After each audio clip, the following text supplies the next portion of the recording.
professionals, conflict resolution experts, and everyday people who have transformed their lives through understanding and communication. Mind Matters, WESN Content Capital.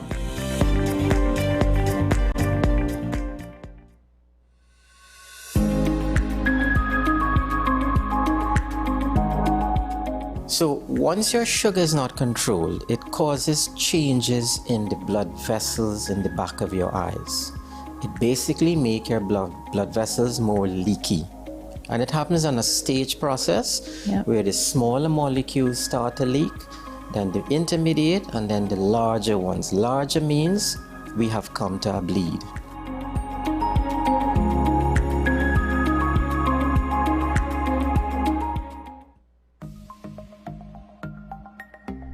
Knowing how to tell authentic is as easy as 1, 2, 3. Find it, match it, search it. Step 1. Find the style number on the tag. Step 2. Match the style number inside the jersey with the number on the tag.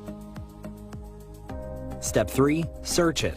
A quick Google search of the style number will verify the jersey is authentic when the search results match the jersey being searched. Don't be fooled by counterfeit jerseys. Before you buy, remember to find it, match it, search it. Fan Zone, 2 locations nationwide. Center City Mall, Chaguanas and Movie Town, Port of Spain. Nationwide delivery available. WESN.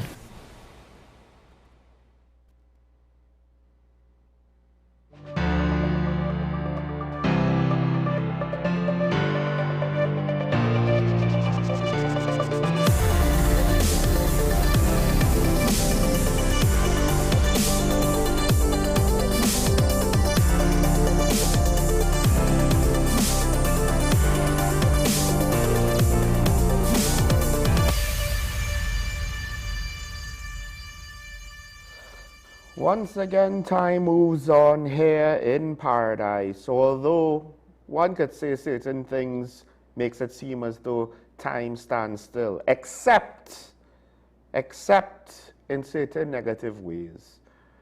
And I do wonder to what extent do other people of my generational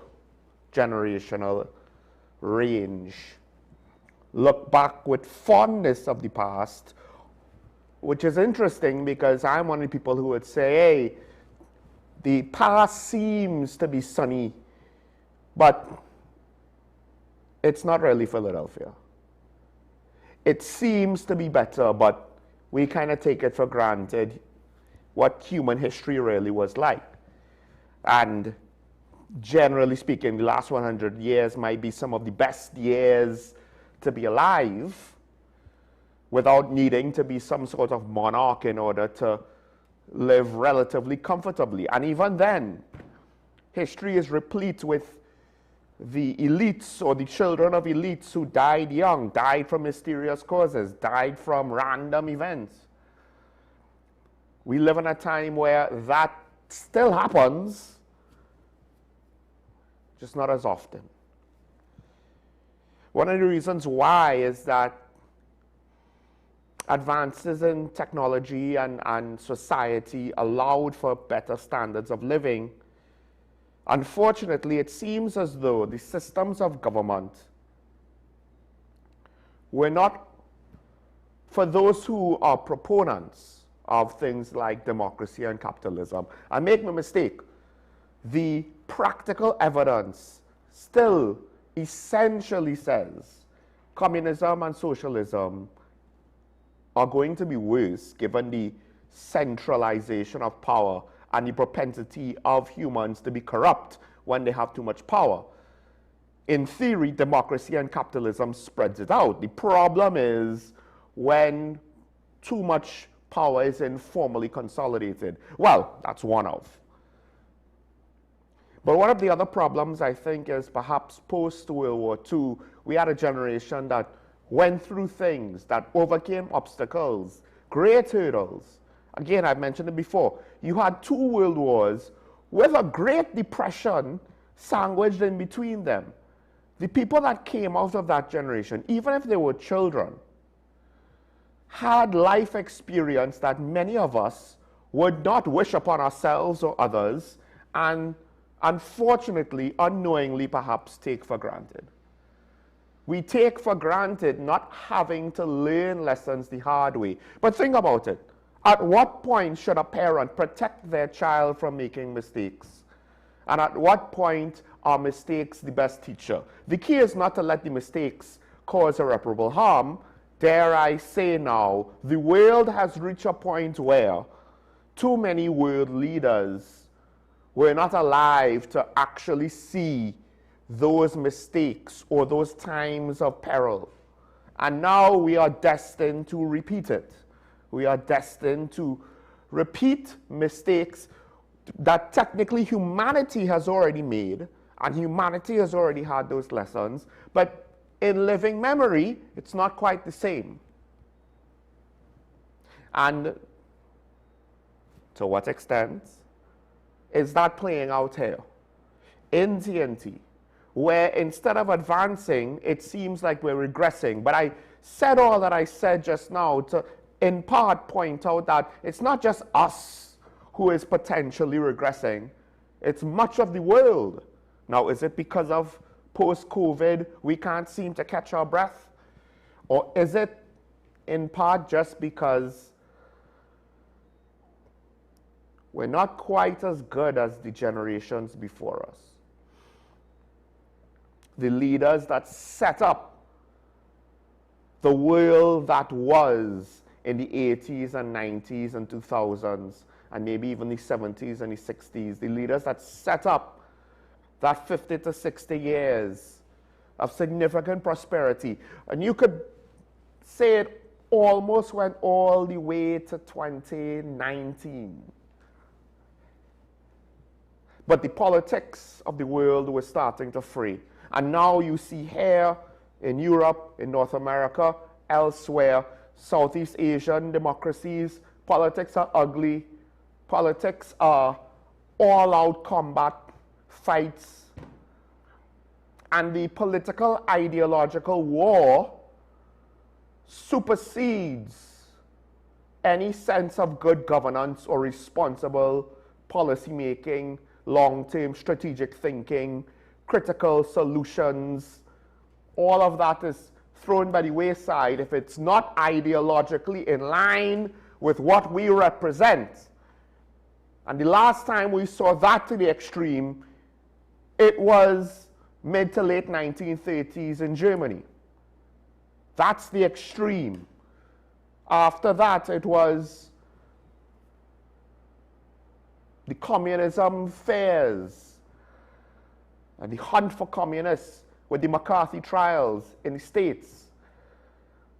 And we saw what anti-communism did to the West. A lot of the things that people point to about the ugliness of American Western Hemisphere doctrine, a lot of that comes down to anti-communism. The situation in the Middle East, anti-communism. The war in Vietnam, anti-communism. But now it's domestic. Now it's ingrained and affecting. It's one thing to put your own country first and not be too concerned about other countries' citizens. It's another thing when every country is looking at their own citizens being negatively affected. And the question is, to what extent do they care? A friend of mine said last night, we were having a conversation, I'm paraphrasing, it seems as though they don't care.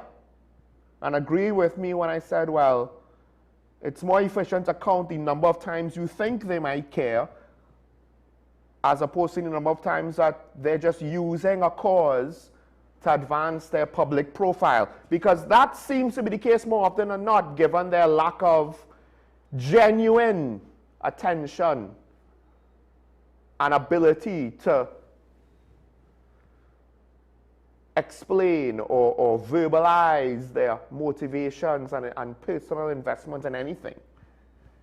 It all comes off as buzzwords and real slick use salesman talk. Meanwhile now, post-election, coming up to that 1 year mark, The question I have for all of you is everybody winning? Ironically, the Islamic community of TNT apparently does not feel as though they're winning. But I wonder if we might not understand. There's a very good chance there isn't enough to go around. And what our two governments are doing is basically playing ping pong. When I'm in power, my people will get a share. When you're in power, your people will get a share.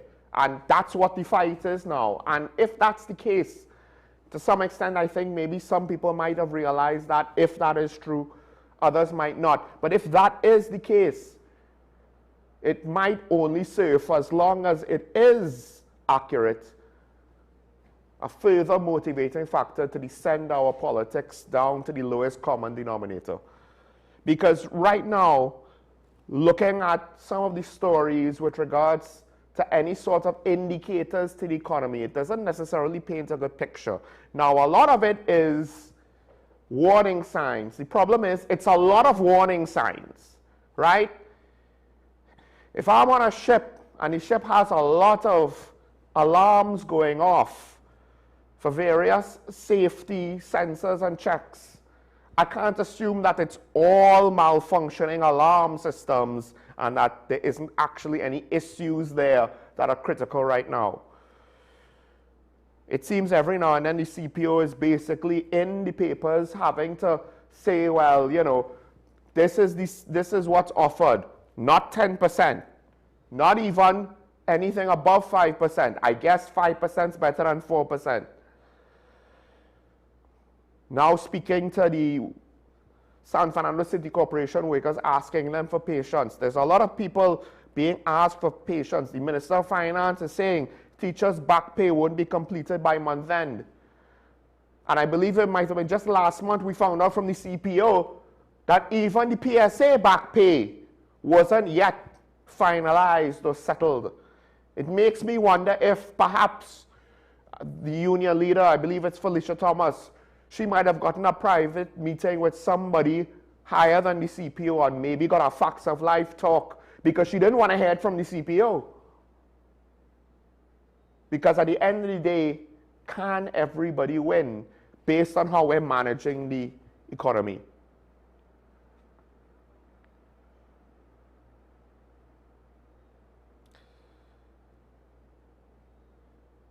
And I believe this is what happens when you play political games with the economy. Union leaders' plights and arguments were used to campaign for the election. Look how bad the government is. Look how bad the government is. Granted, Dr. Keith Rowley shot himself in the foot more than once over a single issue, and that is the salary increases for parliamentarians. One of, politically, the most brain-dead moves that I have ever seen, because it was fairly obvious there's no way to justify this, and my boy wants to go big and bad and say it's deserved. It's deserved out of context, in a vacuum, sure. In context, the fact of the matter is, it shows, to be quite frank, a certain level of amateurism that exists in our politics, generally speaking. It's not limited to him, but he was in charge of the situation, at least as far as we were aware. Dare I say, our current Prime Minister, we don't have the money. That's why they're taxing us so much. It was a big thing when the Prime Minister took a salary increase. Then Prime Minister. Now Prime Minister seems to have no concern to walk that back. Just like the property tax was so immoral, no concern to refund that money. Just like, oh, we're not going to do things like inheritance tax. Well, for certain things we are. We're not going to have a property tax, but for commercial rent we will. And residential. It's not a property tax. We're only taxing people that actually collect money because we want real money. We need real money, not theoretical money. You tell people that 4%, 5%. It's so bad. And then all you could offer is 5%. Also, there's a whole thing now about Hilton potentially looking to leave Trinidad. We've seen this before with regards to Tobago. And in truth, in the Tobago situation, it was fairly obvious, right?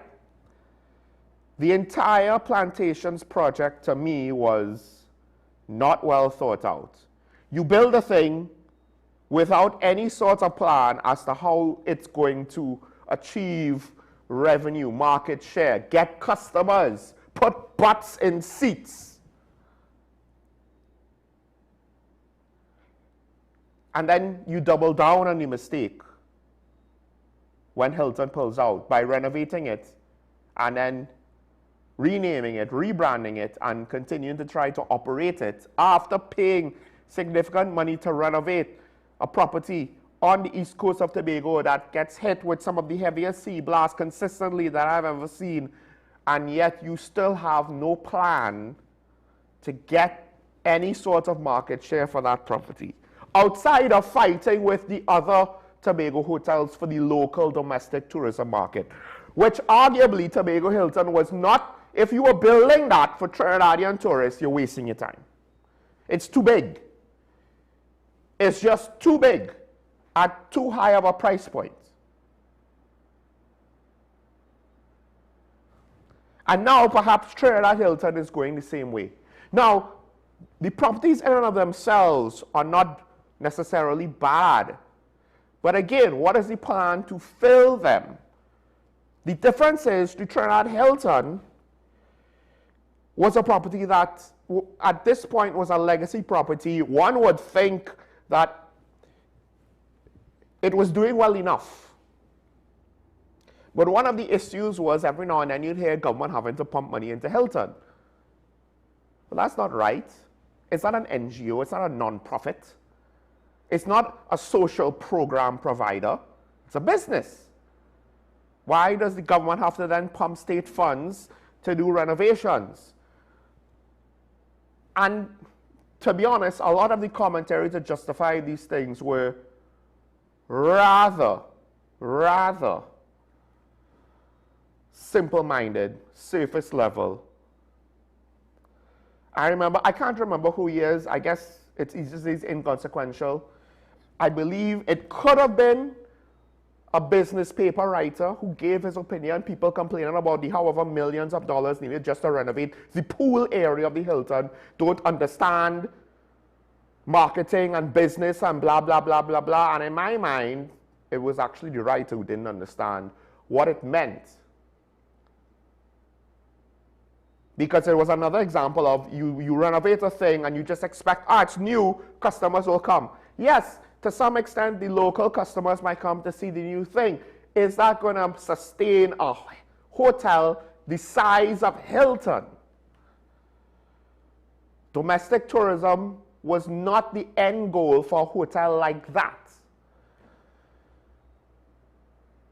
And now all of these warning signs, and it's two really. One, the government could no longer afford to pump money to keep it afloat. And we run the risk of losing. You see, we take it for granted, the Trinidad Hilton, we take it for granted. Nice, cool, fine, whatever, right? Imagine if it's no longer the Trinidad Hilton. Imagine if it's essentially Magdalena St. Anne's or whatever you want to call it. Keeping the Hilton, it's not about how great it makes us look. It might not really make us look that great. But losing the Hilton looks really bad. The loss is disproportionate to the benefits of maintaining the status quo. But at the end of the day, the net result, it leads you down to that same point where, is this something that we potentially could afford to lose? At least politically for the government, what will be the excuse?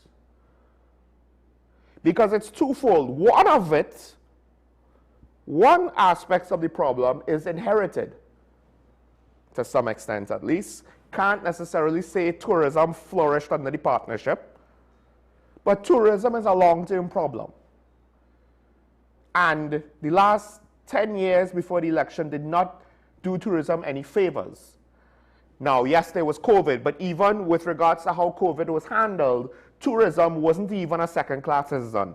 Tourism was completely neglected and outright not sabotaged, but undermined. Whether intentionally or unintentionally, I have no idea. The fear for public safety might have basically caused or incentivized the government to disregard tourism, all the while allegedly participating in their own events, not necessarily following the rules for thee, but not for me. So tourism, in a bad way. Now, essentially, at this point moving forward, dare I say, I don't necessarily want to hear anything from the government with regards to just tourism, we're going to prioritize it, it's going to be great. No, I need to hear more. I am not taking it for granted that your plans mean anything. Dr. Heath Rowley, as much as I just criticized him, he pointed out something which I am willing to believe, given the amount of money these projects tend to require. Because again, Trinidad Hilton is not small. The report, and this could have been a typo, said that the cost to do work on Hilton was $600,000 US. He says it's approximately 600 million US. That a lot of this work, they've been essentially trying to figure out ways to do it moving forward without having to spend some ridiculously large lump sum that we don't have, which is to some extent understandable. You want to be responsible with people's money, but at the same time, you don't want the project to fail, so try to find a compromise. But it seems as though perhaps Hilton is saying, the signs are bad, we are potentially looking to pull out. Now, the Tourism Industry Association of TNT president had a very non-statement statement saying upgrades are routine, part of international hotel operations. These matters are best handled through joint internal dialogue. I don't know if it's an attempt at diplomacy or if it's just saying something without reading the room. Hilton is saying, we've reached the point where whether the new government have broken down negotiations or the old government allowed a problem to persist and we are just at our wit's end. We're making this public. As all good controversial situations in this country apparently eventually leads to, with regards to third-party stakeholders that are not the government or necessarily just the general public, right? Now, we'll make this public. We'll air the dirty laundry. We will indicate issues. We'll do so. And if you don't like it, that's fine, because we don't care anymore, Governor TNT, if you like us or not, at least with regards to something on that level. I mean, here's another indicator. So, according to records obtained under the Freedom of Information Act, there was an Office of the Prime Minister Christmas staff event at the Diplomatic Center. And it's framed as ministries were asked to limit festive spending. There were two events. One was financed by tickets, but this one apparently was financed by the state treasury. Year-end staffing event, or Christmas staff event, $160,000. But the best part is, so it's a 2-for-1. It's a 2-for-1 in the sense of, now, you ask the question. I'm not saying jump to the, oh my gosh, how they could do that, that's so immoral, whatever. On some level, that statement does not have full context. It looks bad. We start that discussion. Is it bad? I suspect it's really bad, but I'm not necessarily going to say run with it right now, at least based on what I've said, because I haven't said much. The real key for me, apparently, is the report says that they are behind on the payments for this Christmas party.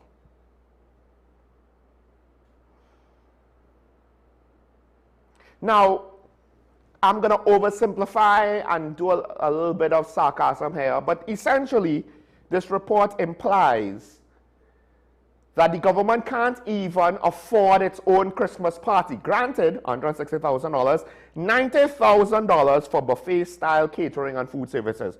I don't know if it says how many people were at this party. 452 was the staff for 400 people. I don't know why you need more staff. Catering provided for 400 people. Staff for the event, 452.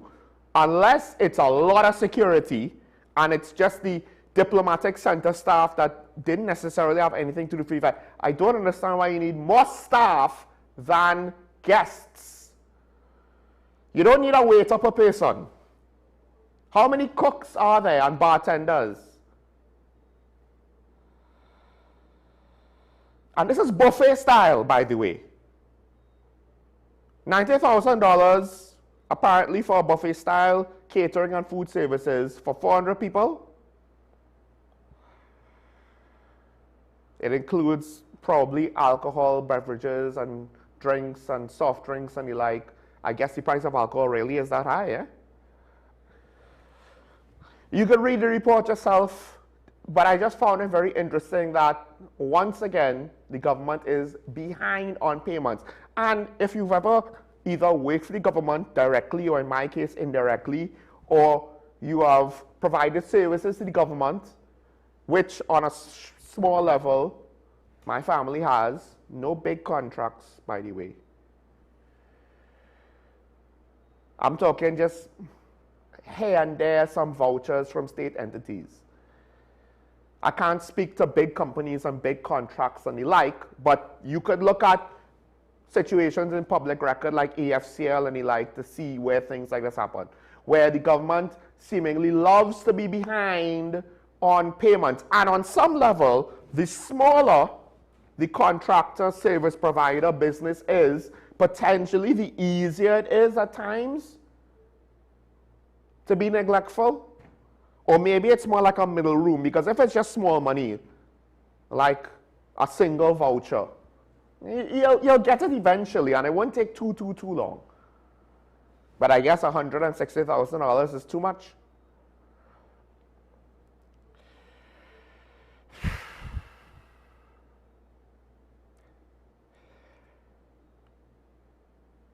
The financing situation has also led to a point where it has apparently impacted on some of the support services to deal with gender-based violence.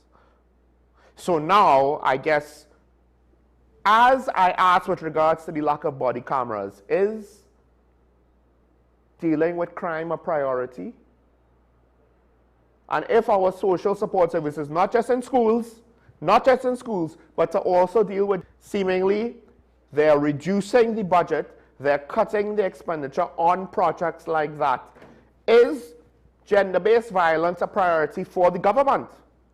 Now, I get it. You can't prioritize everything.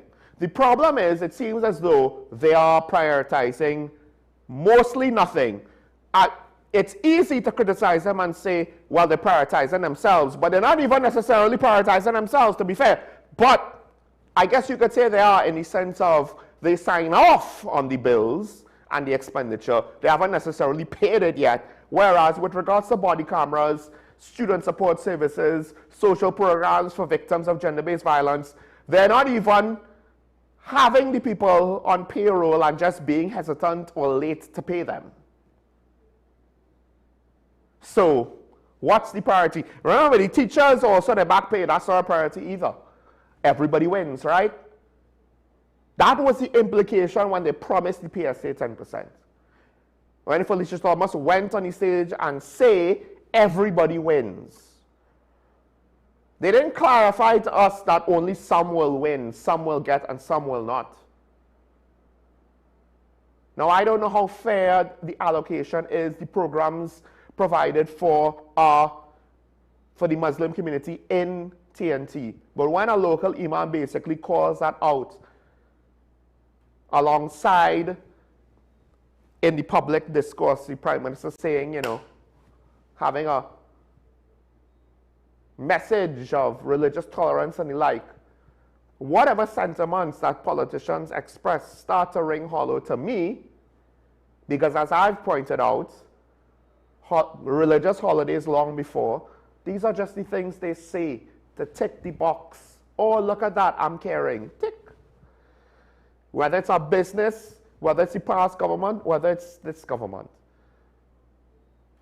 I've yet to actually see a cause that they are truly invested in. Look, even the South Campus, for all of the fiery passion, they haven't even figured out what they wanted to actually do with it yet, apparently.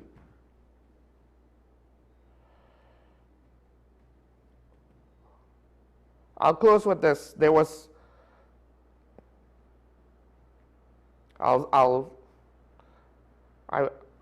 speak on the whole handicap parking thing and a couple of things tomorrow. I'll close with this. Also, just briefly mention, apparently there is a new plan to repatriate our citizens from the Middle East. It was very coincidentally timed, apparently, for the greatest marketing impact, I guess, or PR impact. I'll save that for tomorrow as well. There's the whole situation of Dr. Keith Rowley calling Prime Minister a Jamet. I didn't even really get into it, but it's not too dissimilar, to be short, to what I said about Nia and Gatsby Dolly. Because Camille Robinson Regis is coming in and saying, well, the UNC has called Dr. Keith Rowley worse, or just as bad, or whatever. That's besides the point. If someone murders your relative, you don't have a right to murder one of their relatives. I don't know where this schoolyard nonsense comes from, but one would hope that our politicians are not school children.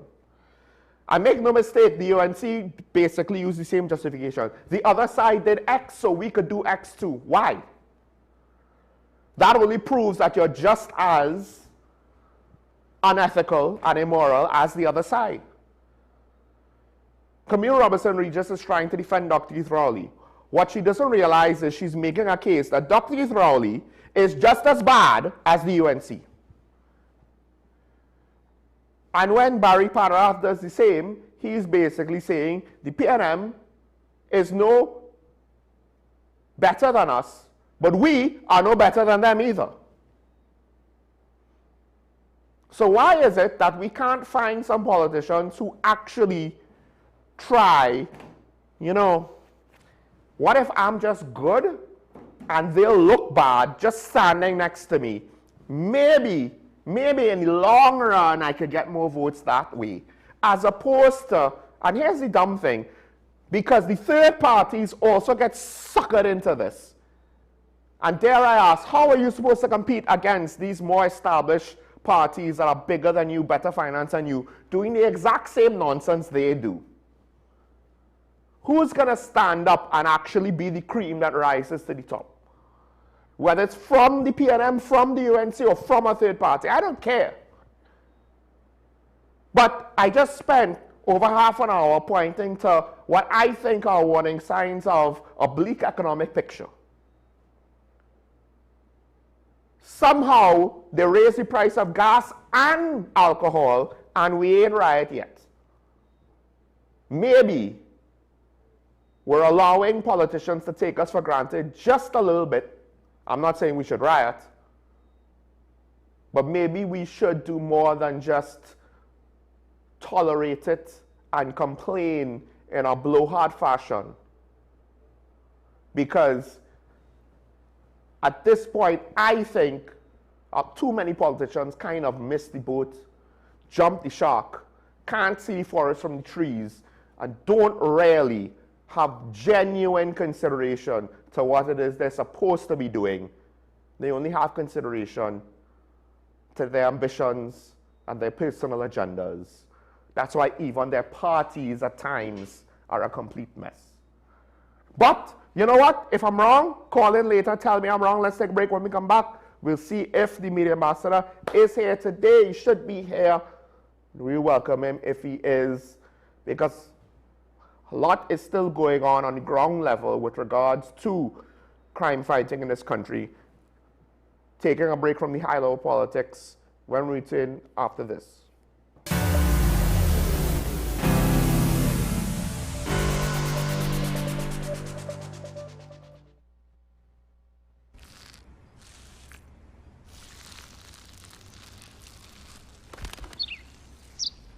Maybe he landed here totally by coincidence. But if by chance he's admiring your fresh coat of Benjamin Moore soft sky blue, well, that's a pretty high compliment. Coming from an expert.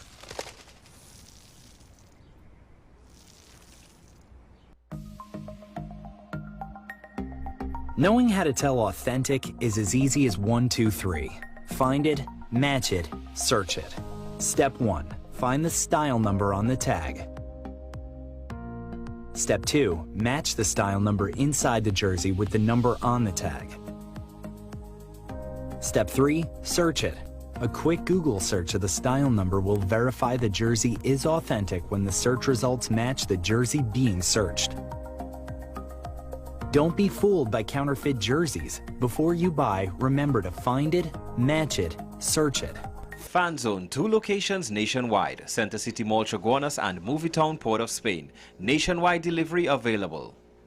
This is 10 questions. I'm Andy Johnson. The distance from where we should be in the world in going forward on our commitments with climate change. The effects of climate change that cannot be accounted for. It's called loss and damage, and we're seeing loss and damage happening so much more in this decade and the previous decade. The principal term there was this question of the correspondent banking issues. That is why we're trying to build capacity with this country here, Trinidad and Tobago, and other countries in the region. Man is not showing any signs of stopping or even slowing down. More than half of the forest in Trinidad is already gone. All the plants and all the animals and all of the nice clean water and fresh air and everything had to be on this planet for humanity to have a chance. We have small change when it comes to countries that can take decisions, and when they speak, the world listens. The General Assembly is a very democratic forum. And Trinidad and Tobago has the same vote as Canada, in spite of the obvious difference in size.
I'm back here and talk about the bliss and the content capital as we wait for the TPS media ambassador. I was, for time, looking to hold off on this. Probably don't have enough time to get through everything I need to or want to say on the issue. But I'm going to raise it again. And to be fair, to some extent, I saw this on another program on a media house today. So perhaps maybe I am underestimating public sentiment on this topic. My fear is I'm overestimating it, but the flip side is, should I be making editorial decisions based on what I think is popular?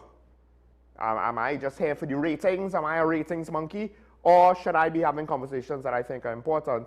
And an ongoing topic of conversation that is still important is the state of emergency. But, dare I say, perhaps we've got it all wrong on what the emergency really is. Because the government says the state of emergency is what?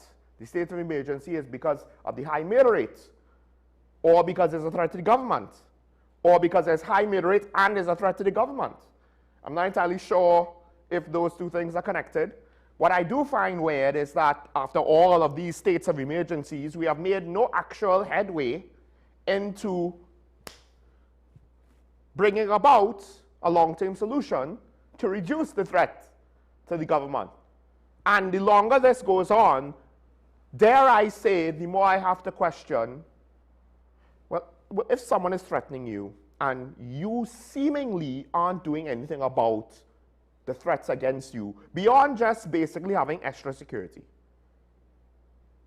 in the hopes that that's enough to scare them off, then if you're not really doing anything about a problem that potentially could be your life being targeted, dare I say,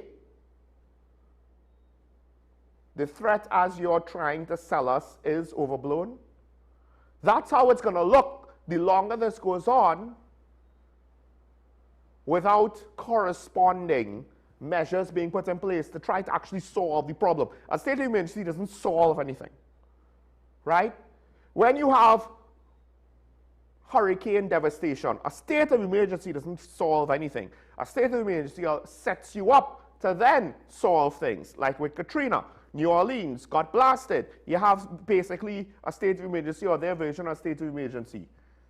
Just doing that doesn't mean anything. Then you need to have to then sending rescue efforts, have a whole plan with regards to how you're going to coordinate that, how you're going to prioritize triage situations, what's the cleanup effort going to be, how you prioritize that, etc., etc. And there was a lot to be said with regards to the response to Katrina, for better or worse. State of emergencies don't just automatically treat with that. You have to have corresponding efforts. Threat to government officials not really seeing corresponding efforts, except, okay, so we saw at times preventative detention orders.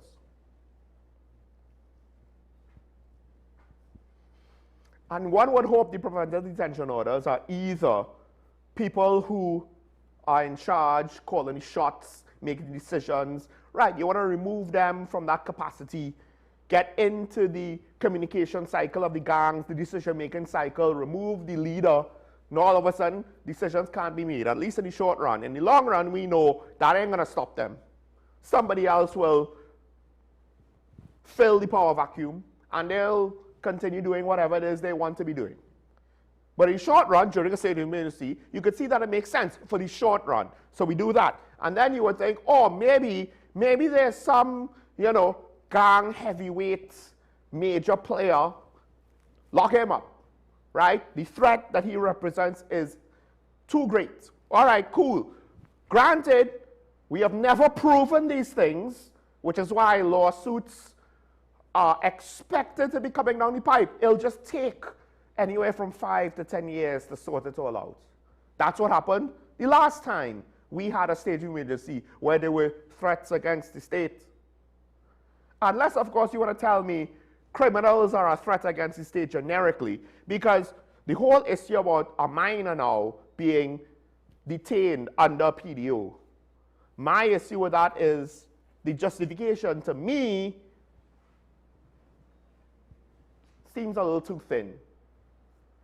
Because apparently he is essentially known to be a soldier for the gangs. He's a shooter. And he has access to gang weaponry. Dare I say just about the vast majority of these gang members are probably going to be shooters? I don't know. Maybe they're not. Maybe this is my ignorance. Maybe most of them are minor weed sellers on the block, and most of them are not allowed to touch a gun. But dare I say, there are seemingly quite a lot of shooters for the gangs. So how is it that this 16-year-old boy is special enough to say, but we have to lock him up? He is the one that's going to threaten the government. He is the one that's going to go on a murder spree, the likes of which we've never seen, as opposed to all of the other gang members out there that we allegedly have all this intelligence about, but cannot get any evidence for. I suspect there's something about this young man that they're not telling us. Now, maybe he's part of a specific plot against somebody. I doubt it's anyone like a member of cabinet, but maybe he is. I don't know. Maybe he's the fall guy or the patsy. And in order to protect him, this is the most effective way. I might be ascribing too much on behalf of the government, but hey, it's not an unreasonable scenario.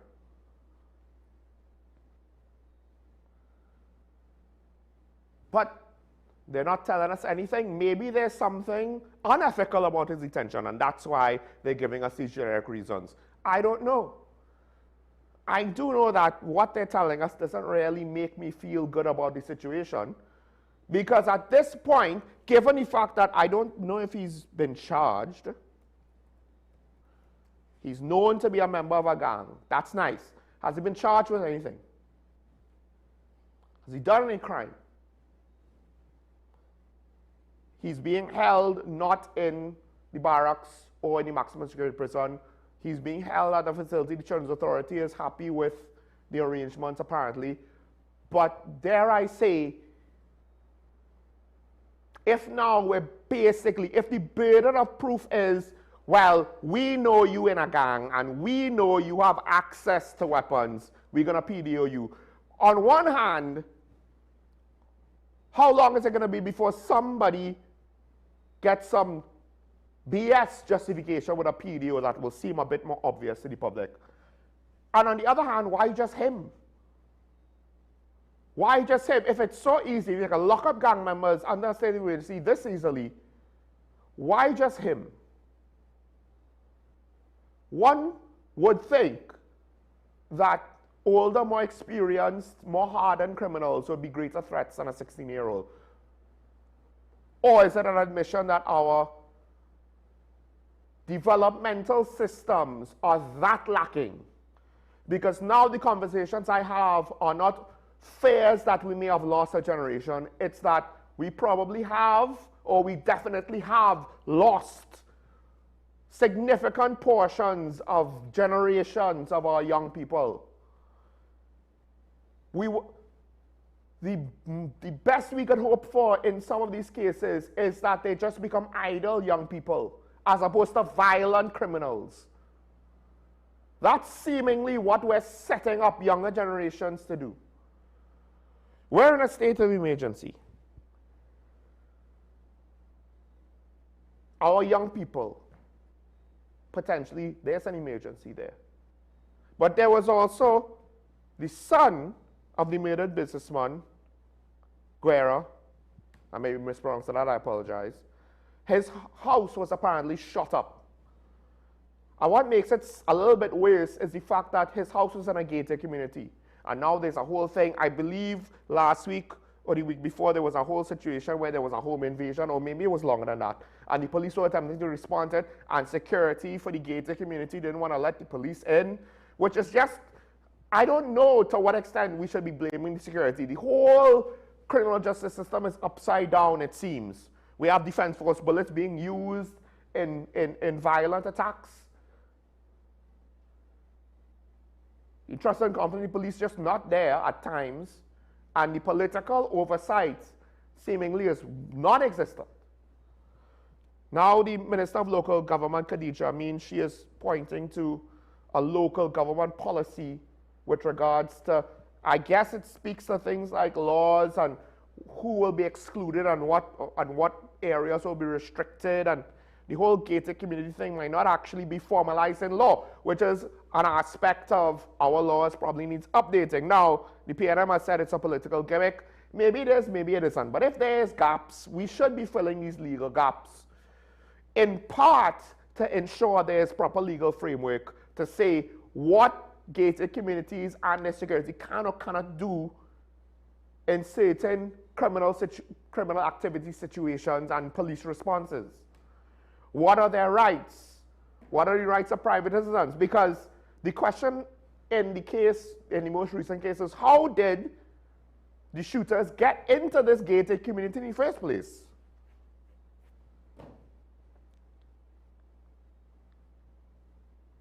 The implications are bad with regards to that, by the way, because people think of gated communities as being this place of safety. And now the veneer of that safety, I guess, on some level has been shattered. Now, gated communities are technically safer than having your own private home. But perhaps we don't understand the limitations of that safety, particularly in the circumstances we find ourselves in, where our society is in the situation that it's in. We're in a state of emergency. Is the state of emergency to deal with high crime, to deal with threats against the government, or is it because the criminal justice system has reached the point where it cannot deal with the challenges of 2026? On top of the lack of accountability and oversight, on top of mismanagement, on top of all of the issues with regards to law enforcement and the law enforcement services in this country, there's also systemic problems. And the levels of crime can be potentially the revealing symptoms of not just the mismanagement issues, not just the poor productivity issues, not just the lack of political oversight issues, but the systemic policy issues, criminal justice system issues, legislation issues, particularly criminal legislation. Perhaps that's the state of emergency. That's really what it's about, whatever the government intended. Because essentially, that's why they implemented it. Because of all those things, they don't know how to fix it. This is the Band-Aid. They don't know how to deal with the infection of the open wound. The best they could do is close the wound, which is a half a step better than the last administration, to be fair. Because underneath that open wound is what's going on in the education system. It's what's going on with the younger generations. And now we've reached the point where we have that PDO, a 16-year-old. A 16-year-old apparently is that great of a threat to this country. Maybe he was wicked, or maybe we failed this boy. I don't know what the case is. I'm not necessarily willing to make judgment on him, to condemn him, given what I know of the system and how the system is not working. But hey, everybody wins. Just not the prize that we were expecting. Taking that break. When we come back, I'll continue this tomorrow, but right now we have our media ambassador waiting, so we'll be right back after this.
Knowing how to tell authentic is as easy as 1, 2, 3. Find it, match it, search it. Step 1. Find the style number on the tag.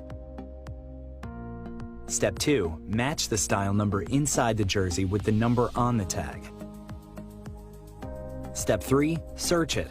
A quick Google search of the style number will verify the jersey is authentic when the search results match the jersey being searched.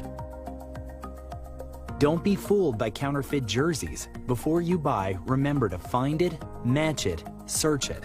Fan Zone, 2 locations nationwide. Center City Mall, Chaguanas and Movietown, Port of Spain. Nationwide delivery available. This is Face of Sports, WESN Content Capital. How you felt about the kiss on the lip? That's the business. I'm not to do with that. I find that was distasteful. The national senior team, whether you like it or not, that is the model for all other teams to follow. I'm assuming that the regional requirement may be a much stricter requirement. This is not about Pro League and Super League. This is a league run by the Normalization Committee that I'm responsible for. Nobody expected FIFA to fund this arrangement. If we don't get a professional attitude towards this, we are doomed for failure. You break the balance, trip the leg, control the body. They ain't gonna stand put forever. Why you want the Chiefs to lose so? Why you want the Chiefs to lose so? They already have 2. Lamar don't Why? have. You're jealous because you know the Chiefs getting closer to the Patriots. Let's go to the last part. No, of the not no. Let's go to the last part.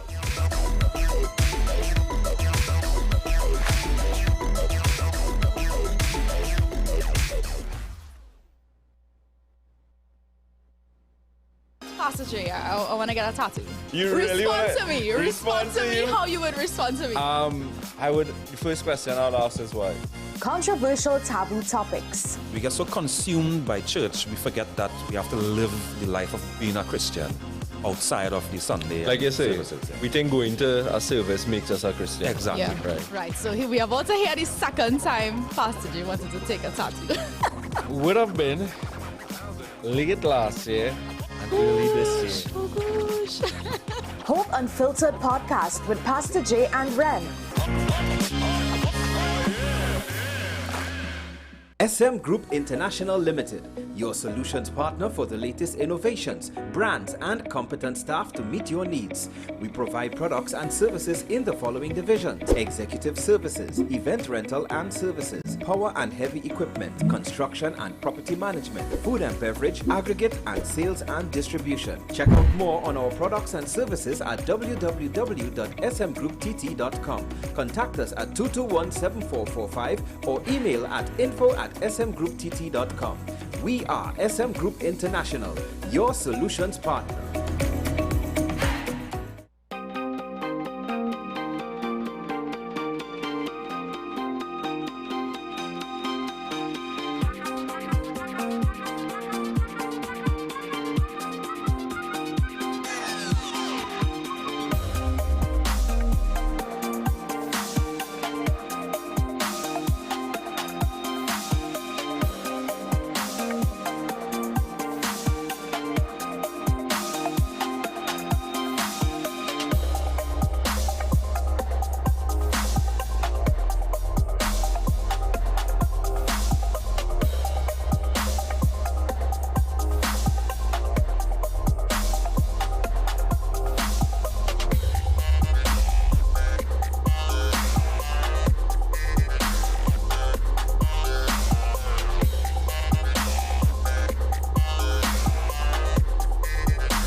Take some time for yourself or spend some time with the family at Sandy Point Village Hotel. Enjoy our various studio and suite apartments, self-contained with their own kitchenettes and Wi-Fi. We also have our famous 100-foot swimming pool and our beachfront restaurant, The Steak and Lobster Grill. And our location in Crown Point puts us near the center of activity from the nylon pool to the local nightlife. Call us and make your reservations at 639-8533, 389-2378 or email us at sandypointvillagehotel@gmail.com.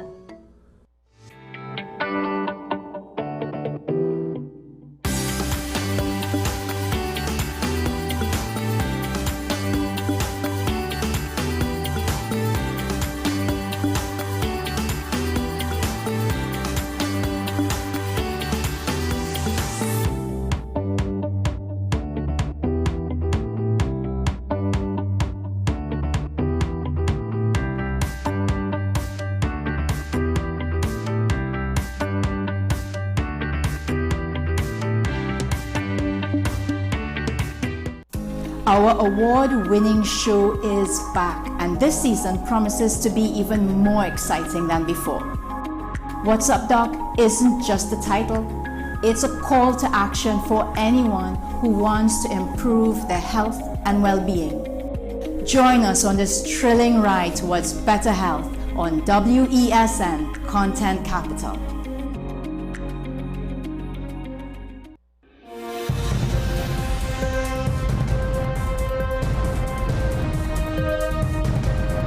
Seven is out, all day is in. WESN News on the hour.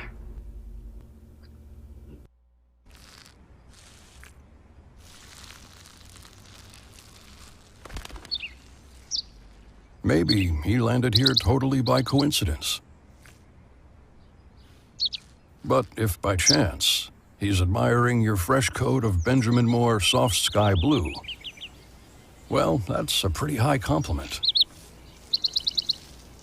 Coming from an expert. The home of Caribbean content is growing, and we welcome you to be a part of the #1 platform for young personalities who are driven to make a positive impact in society. As we continue to reach every corner of Trinidad and Tobago through our daily broadcasts, our social media pages, or through our 75+ digital billboards across the nation, contact us to learn about our competitive rates via marketing at wesncc.com or call us at 628-5835.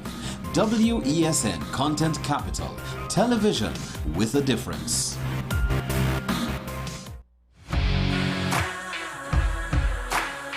Every day, we communicate through stories.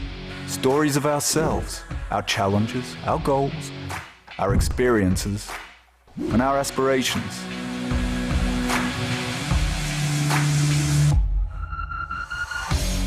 Storytelling is an art that we have mastered. WESN Film Studios comprises a collaborative team of experts with extensive industry experience locally, regionally, and internationally.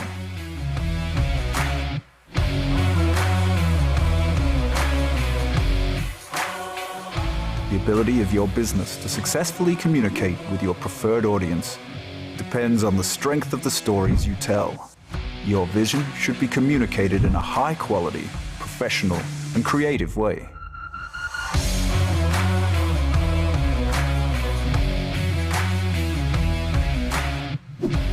From concept to post-production, advertising to film, multi-camera productions, live events, streaming, and virtual conferencing, we are WESN Film Studio. Let your own unique voice be heard and your vision realized. Call us today at 628-5835 for your next production.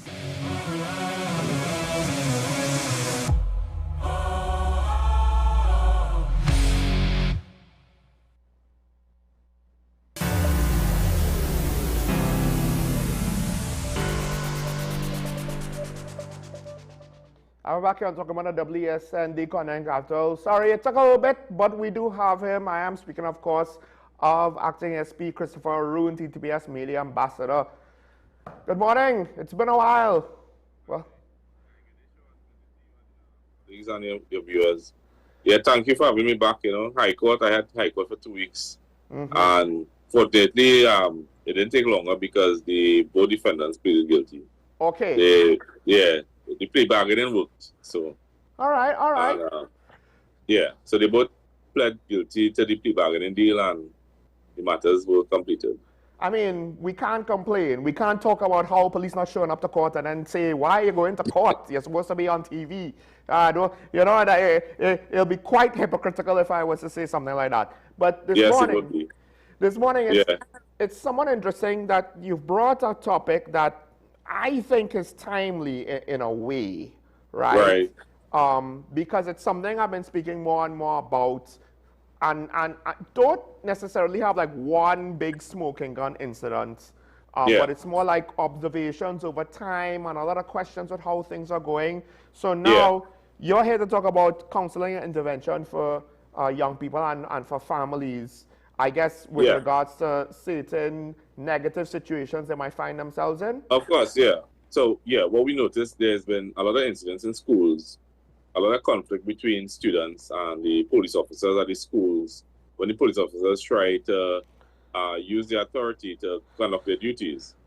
And we found that there was conflict, and we wanted to speak to parents especially about teaching their children and these students about respect for authority, including the teachers, the guidance officers, the student support services officers, the principal, the deans, the numerous persons, the security officers, the cleaners, and the police officers at the schools.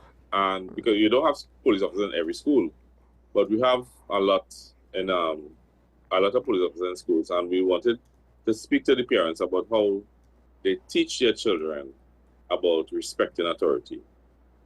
And there are a few guidelines.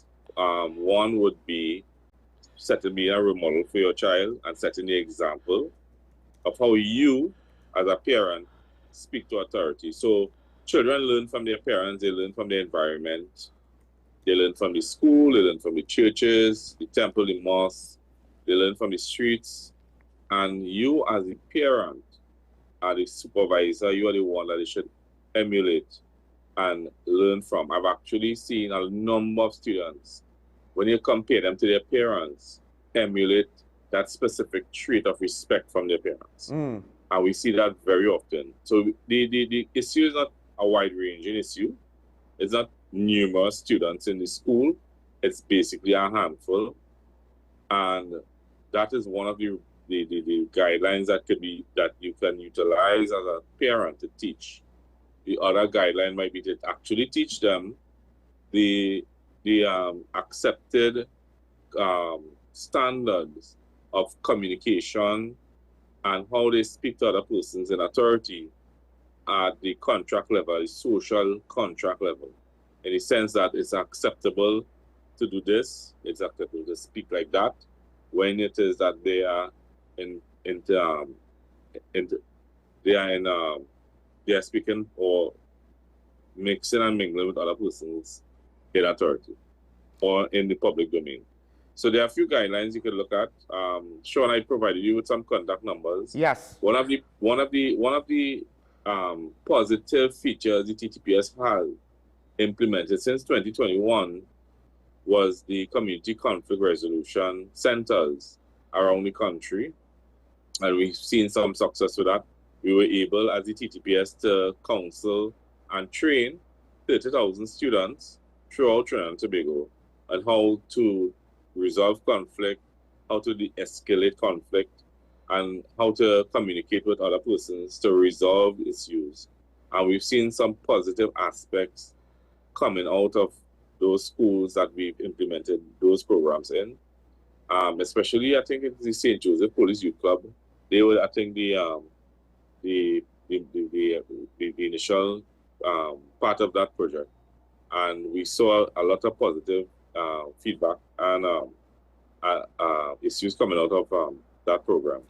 And I think I provided you with the contact numbers. There's a WhatsApp number that if you can put it on your screen or call it out, Sean. It should be on the screen. I don't have access to the phone right now. Yeah, it should be on the screen for the viewers. Yeah? Well, it's on the screen for the viewers, I should say. Oh, sorry, I can't see that. Yeah, I know. I just letting you know. Right. So, use these avenues. There's the child hotline. There's also Families in Action that can assist parents with how to resolve conflict in the home and to teach their kids how to resolve conflict in the public domain. Now, we say all the time that, hey, look, on some level, we can't be blaming various groups for things that we don't like with regard to their behavior. We can't be blaming necessarily just the criminals as though they come from some foreign land. They come from our communities. Police officers that we might distrust, they come from our communities. Politicians who we might not like, they come from our communities. Correct. And our students who are doing these things, they come from our communities. One thing we've noticed, Sean, and it's a very difficult thing to understand. It's really a social issue where we see, listen, as a task force officer, I've done patrols in hotspots. around the country. And the thing is, these children at the age of 3, 4, 5, 6, 7, 8, 9, 10 love police officers. They respect police officers. They respect elders in the community. They respect their neighbors. I've seen it with my own eyes. They're excited when they see police officers. So they don't have this demeanor that you normally see with the adults in society, how they behave and treat persons in authority. But for some reason, when they cross that age of puberty into teenage, adolescence, and whatnot, we see that that behavior towards authority we don't like. That that rude kind of, they're coming out of their skin kind of situation. And sometimes I wonder if it's, as I say, it's a social issue, because I've actually worked with some young men, and I've recognized that the fathers not being in their lives have caused them to become a bit hateful. Well, so that's just one small observation. Well, here's the thing. I do wanted to ask you this. To what extent can it be determined? Is it distrust for authority? Because on some level, people will tend to have a lot of reasons, and a lot of them can be legitimate, whether or not they should follow up on those reasons to have distrust for authority. You know, they feel unfairly treated, they're upset, but how they behave tends to be, if that's the case, a bit different from if they disrespect authority. So, so is there a distinction, you think? Because at the very least, it would be understandable that parts of society distrust authority, fine. That's how it works. But the implication is, if it's disrespect, they are learning disrespect of authority, and the social framework is at risk of breaking down, because at the very least, if they're being taught this, even the people who are proposing this to the kids or being the example will potentially, you know, be susceptible to being disrespected to at some point as well. So do you know if there's a difference? Is one leading into the next, or is it that, you know, for some students maybe it's not quite that bad, but for others it's outright disrespect, and that's what they're being taught? I'm not too sure, but from what I can tell you is that these same persons have experiences with authority that cause them to distrust authority, like police officers. So you have cases where, unfortunately, the experience with the police officers was distasteful, untrustworthy. So then it is a blanketed issue now when it comes to all police officers. So we've noticed that. So then you come across a very nice officer, a very respectful officer, and he or she is treated with disrespect, and then the disrespect is returned, and then the experience becomes, unfortunately, worse. So I can't speak to exactly what you're saying to marry it. However, you know, experiences do tend to direct how persons eventually evolve into how they behave. And they seem to continue that behavior throughout life towards authority. Hopefully, I don't know if we can have, that's why we try our best as the TTPS with the training that we undergo every year with customer service and whatnot, to hopefully fix that experience. But, you know, as the TTPS, we're trying to fix it, but there are other entities in authority, like the court system, law enforcement overall, the teaching departments, the social welfare departments, even in private entities like banks and whatnot, you see that disrespect coming across.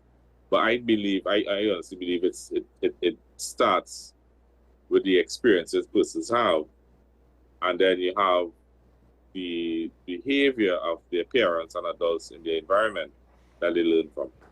And I just want to retouch on one of the points you made there, because I think people might think, oh, boo-hoo, poor police. But what you just said there, you could attribute to any customer service facing role Yeah. in Trinidad and Tobago with regards to you might have one bad experience with a representative of an organization, and then now that member of the public is primed with the thought of all XYZ are bad. Yeah. So when Exactly. you now want to try to be helpful and courteous and whatever, and you get hit with this disrespect off the bat, Yeah.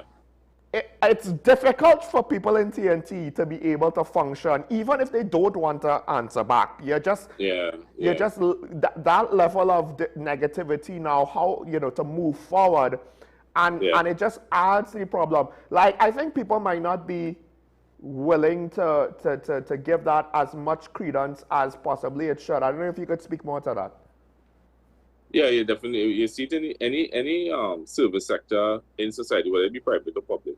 You see that. I remember buying Subway Friday, and there was a gentleman. He was very rude to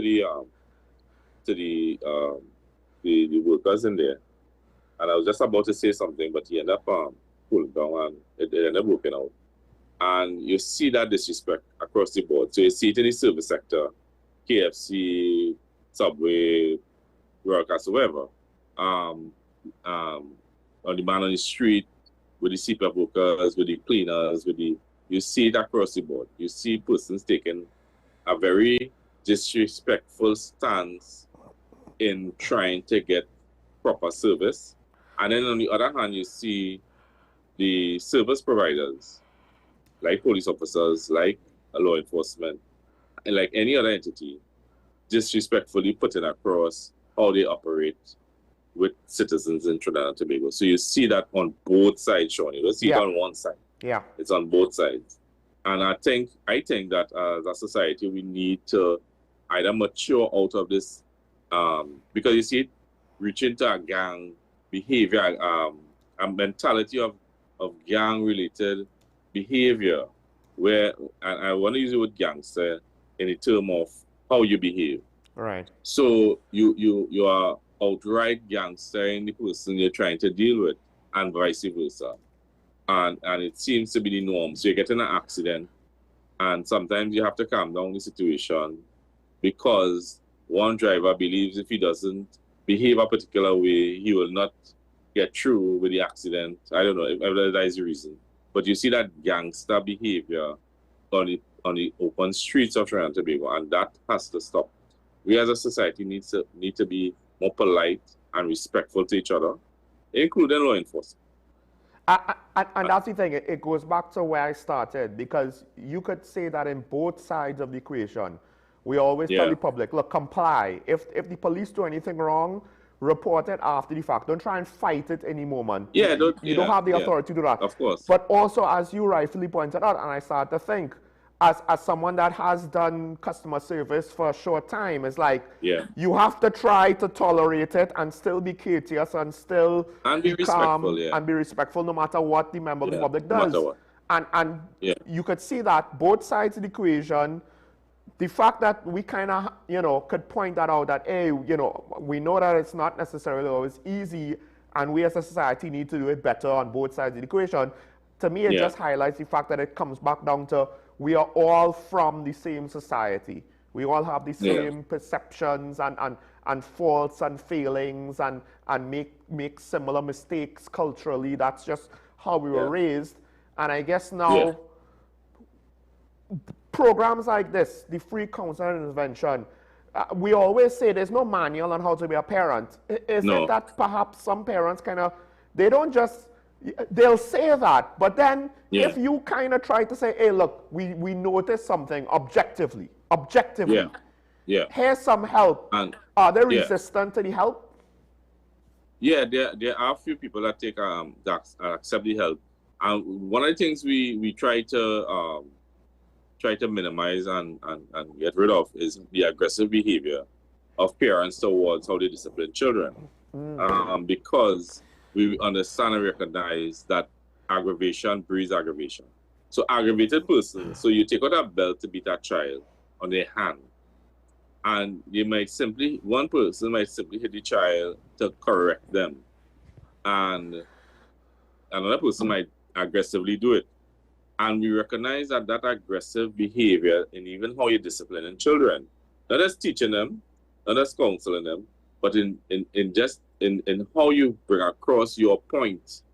You know, you kill them, you don't care, you make them, and is I bring in this world, I will take you out of this world, and you beat them all over the body. Listen, I have seen children correct their behavior from a look. From one slap across the wrist. With all that aggression. You are the parent from day one, when they are 1 and 2 and 3. You are the one bringing them up. You are the one in control. You must never be out of control. And that aggression breeds aggression. So we always try to minimize that.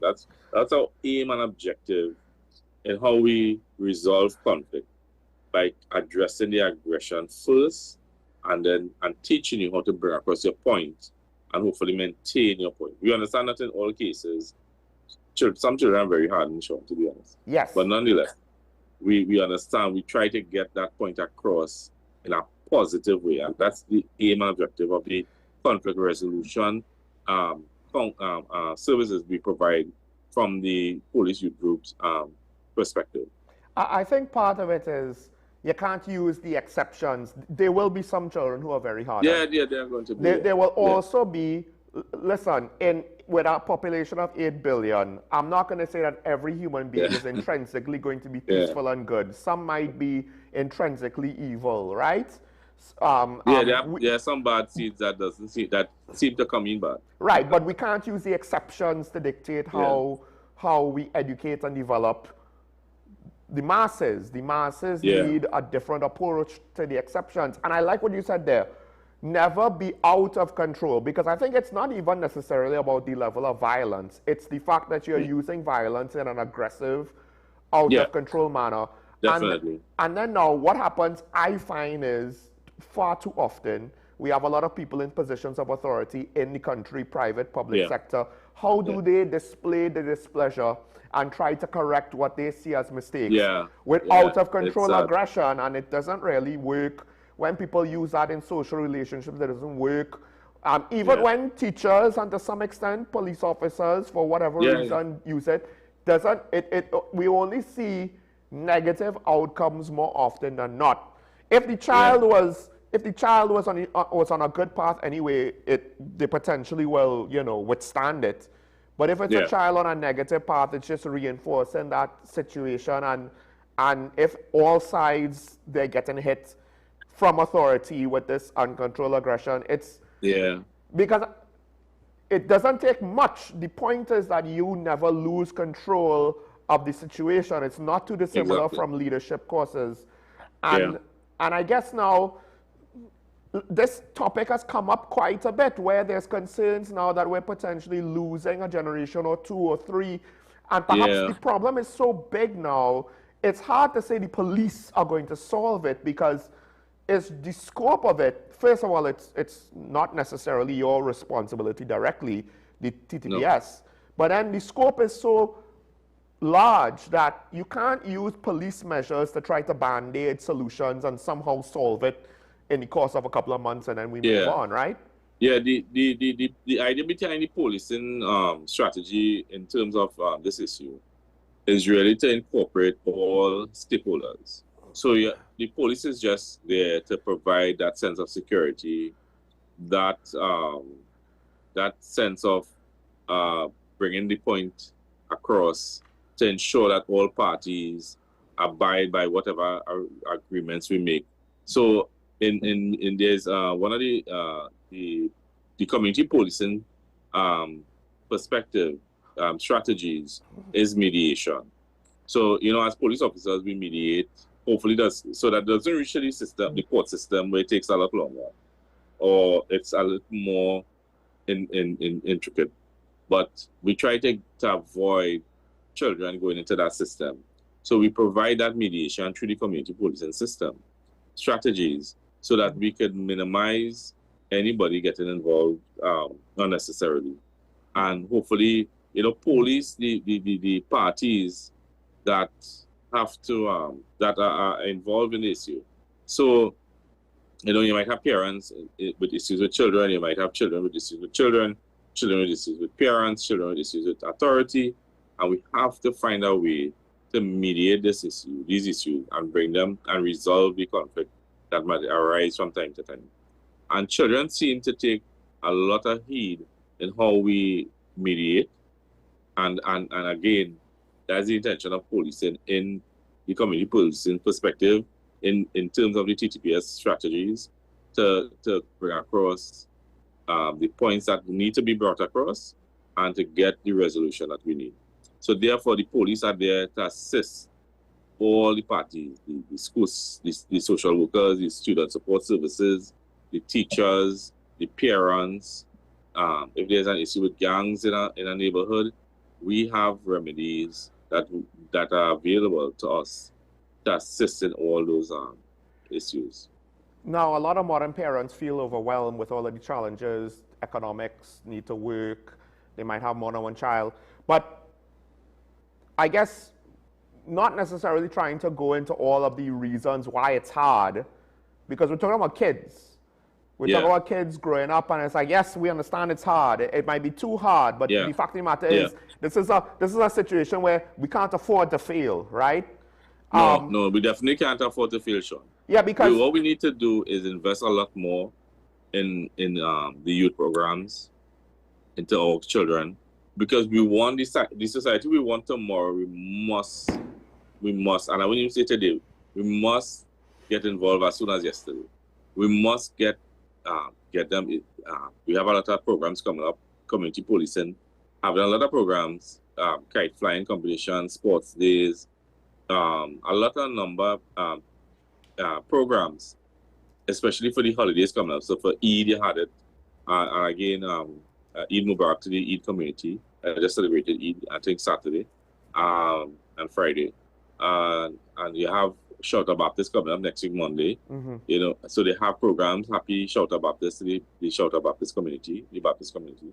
Then you have the following weekend is Easter, and happy Easter to the Christian community. But nonetheless, we have all these holidays coming up, and the police youth clubs are taking advantage of these festivities. They're having hikes, they're having excursions, they're having fun days, family days, whatnot. My team at Transport Branch, we even having like a little cricket match on Shout Out Baptist holiday as a team building exercise. And we're involving the children, the youths that are family and friends of the department. And the idea is we need to, as soon as yesterday, bring positive outcomes to these children for them to be better citizens tomorrow. And I think if we get all those children involved in programs during the Easter holiday, during the July, August holiday, during the Christmas holidays, and even between that, pan festivals, soca, calypso competitions, cricket, football, sporting events. If we get the majority of children into these programs, led by proper role models, you would see a better outcome of the future of Trinidad and Tobago.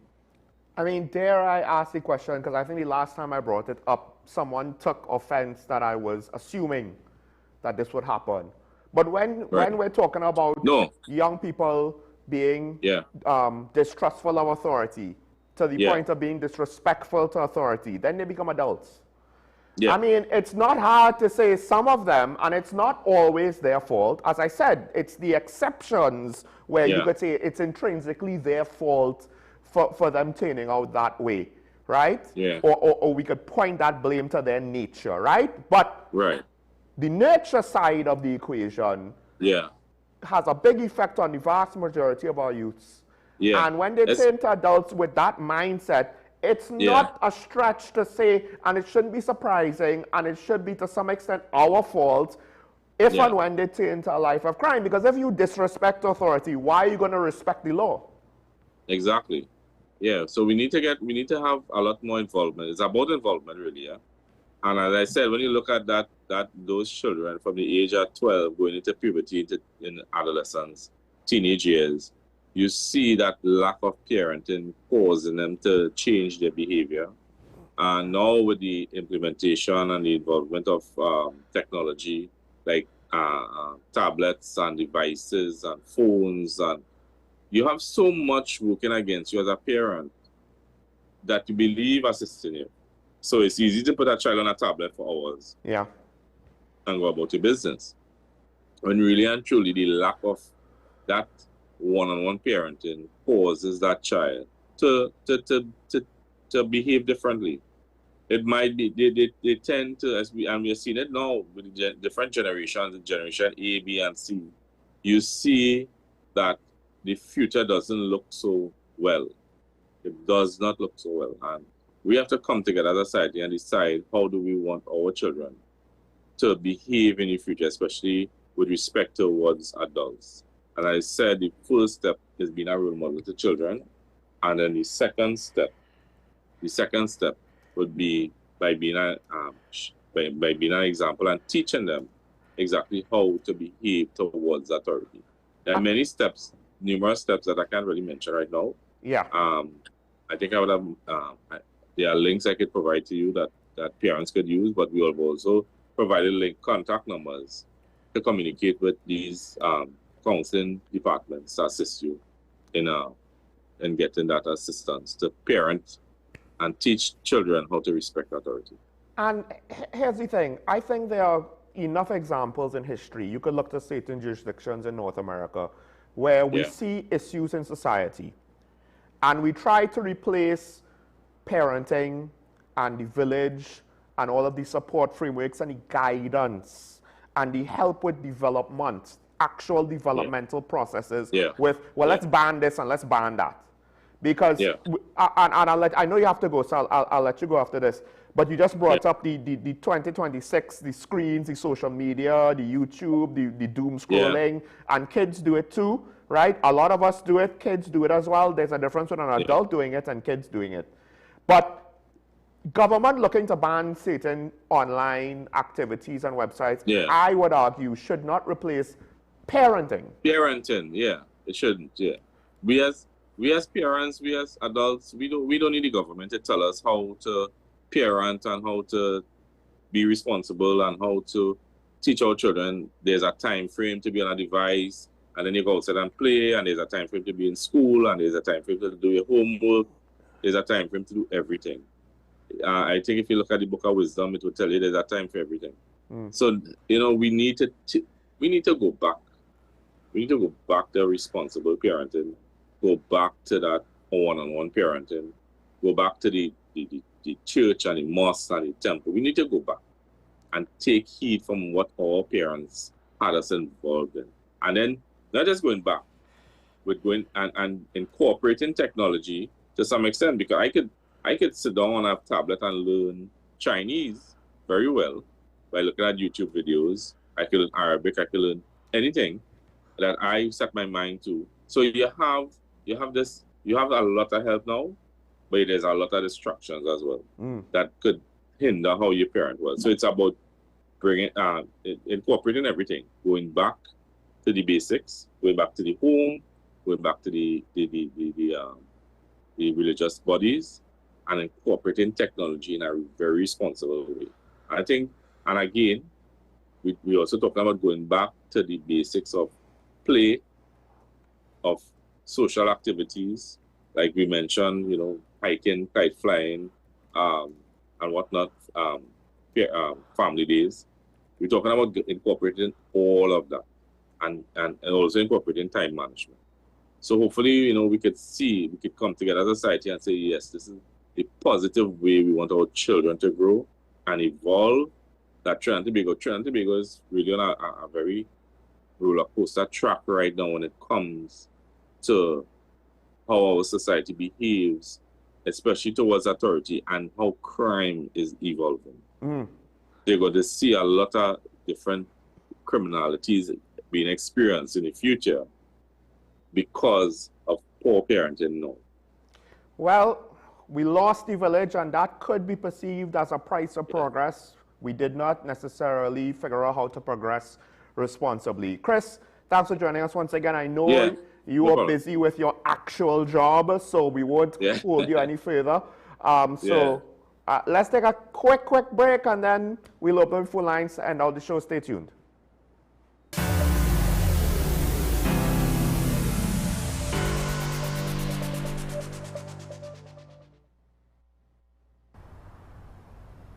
Bill and Ruth fell in love with the Benjamin Moore color Dry Sage, but they tried to match it using another brand's paint. I mean, it's close enough. Almost identical, really.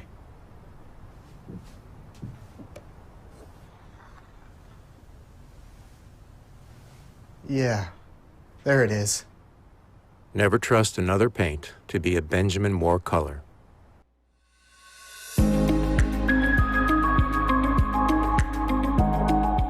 So once your sugar is not controlled, it causes changes in the blood vessels in the back of your eyes. It basically makes your blood vessels more leaky.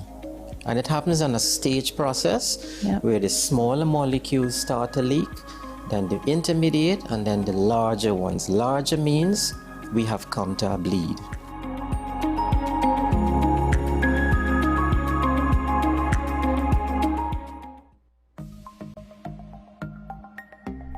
Knowing how to tell authentic is as easy as 1, 2, 3. Find it, match it, search it. Step 1. Find the style number on the tag. Step 2. Match the style number inside the jersey with the number on the tag. Step 3. Search it. A quick Google search of the style number will verify the jersey is authentic when the search results match the jersey being searched. Don't be fooled by counterfeit jerseys. Before you buy, remember to find it, match it, search it. Fan Zone, 2 locations nationwide. Center City Mall, Chaguanas, and Movie Town, Port of Spain. Nationwide delivery available.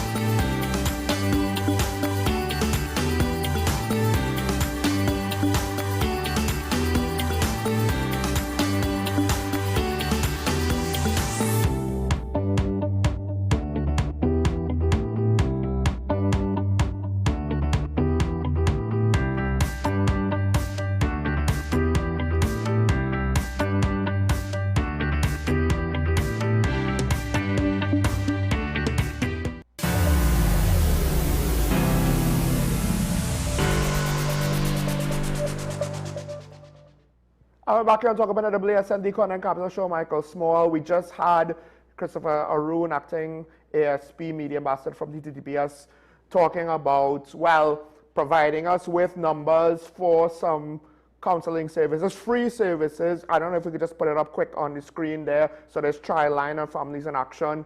Now, it might not be able to solve all of the problems, and I doubt that they themselves, just 2 groups, could solve all of the country's ills, but it's an avenue to try to get help. It's one of those things where, again, we need parents to, be willing to ask for help. That's another thing that we didn't get into, at least with regards to men, adult males in the Caribbean, the diaspora, etc. Let's not go outside of that.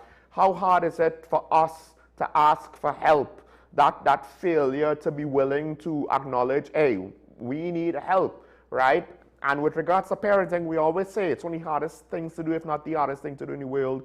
There's no book to tell you how to do it. Why not be willing to take some advice? Ultimately, the responsibility will always be yours, as long as you're willing to be in charge of it. Now, let's switch to our phone number. We'll open up the phone line. You can call in quick, have your say. We might have a little over 10 minutes, maybe, where you could call in and give your contributions. Tell me where I'm right, where I'm wrong. In fact, we do have a comment of essentially, I'm not so sure if they're basically saying I am outright wrong, but they're giving an opinion on one of the things I mentioned earlier.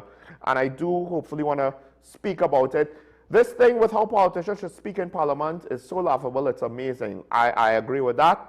In fact, I agree with the whole comment. Let me just say that up front for the most part. The problem is it was good when the PNM in charge, loud, angry, bad, calling people's names and so on and on. Now the UNC in charge doing the same thing is not good. It's bad. No, it's equal. They didn't expect They're getting the same treatment. I like it, thanks. And I cannot fault this commenter at all.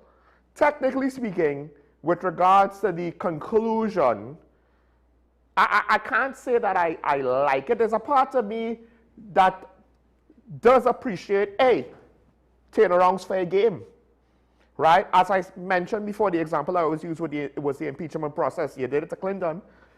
Kind of hard to complain about it being done to Trump. However, and we did here on Talking Point complain about the Prime Minister's speech and at times other members of the PNM speech throughout the history of the show for as long as we've been on air, right? I guess now what happens is we have a contrast because there's a new government, as opposed to we were only on air for the last 4 years or so, or 5 years of the last PNM administration. So we never had that transition before. But we did call out the PNM government for it, and now we're calling out the UNC government for it. And now that we've kind of seen, from my vantage point, both sides do it, it is fair. Let me not take that away from the commenter. It is equal treatment. You did it, they'll do it back. You want to say, are they doing it worse? That's kind of semantics and splitting hairs, right? We did not have a environment of respect. My thing now is, okay, somebody who says it's bad, because the other side is always bad, will somebody acknowledge and not do it themselves in retaliation?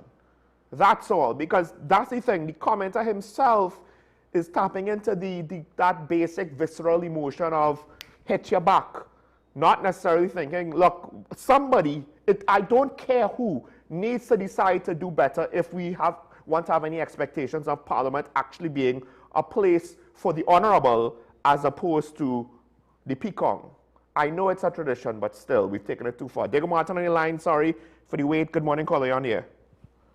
Yeah, no problem. Good morning, Sean. Morning. And I am happy after reading the newspaper where the former CPEP chairman and the board is being asked to account for their fiduciary negligence. A precedent has been set earlier, I believe last year, where the Life Sport Board has been basically determining that there was fiduciary negligence in that. We have had two issues where a former government, the PNM government, pulled two issues where the board was being asked to account. The Malcolm Jones board, he as the executive chairman.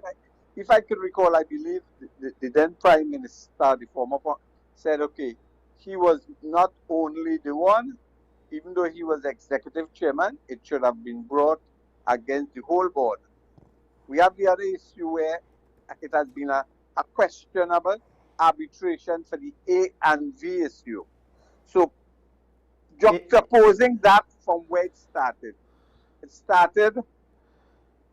this new dispensation for board accountability with the current AG. When he said, I'm coming for you, and you. Now, we have to put that in context because he said he actually understands the playbook of the former government. And if I can recall, this current AG is the one who basically did all the hard work with bringing accountability for the PIACO alleged corruption. So I'm saying it appears that this current government have learned or have corrected what I suspect is not bringing matter to its finality before they went out of government. Now, we have two strong attorney general, the current one and a former AG, and Honorable Logan, prosecuting this alleged misdemeanor, fiduciary negligence of a former CPEP chairman and its board. And I hope accountability is basically resolved through the courts in a much quicker time than previously done with the Malcolm Jones issue, where a frivolous senior counsel thing was done to basically pull it out. Good. Have a nice morning. Thank you, caller. Yeah, the thing is, I never had an issue if the government wanted to clean up CPEP. The problem for me was always the timing and how it was communicated and what was communicated. Because they got rid of CPEP and they didn't really give us much. Now, this is the part that matters. As you rightfully pointed out, this is the part where now we get into the meat of the situation. Now we get into the significant part. It's one thing to stop the contracts and so on and so on. But the actual, if you say that how it was done was wrong, we have to treat with it. The thing is, this is not, as far as I understand it, a criminal matter. This is a civil matter. That's why lawyers representing CPEP are, pursuing the matter and not some sort of prosecutor or the like representing the state in that regard. Yes, technically CPEP is a state entity, but Anala Ram Logan is not a state official and a state prosecutor and the like. So I don't know if that is yet another limitation of the law. Maybe there was loopholes to give it a veneer of legality, right? Because when you go to fiduciary duty, at what level is it subjective now? And now you have to go with a civil case and make the argument that, there was a breach and so forth and so forth. And to what extent should it be limited to that? Or was it grounds for it should have been corruption classified as such? Again, it could be that based on the evidence, this is the avenue they decided is the best way to approach it. Maybe they just didn't have enough evidence to prove anything like corruption and the like.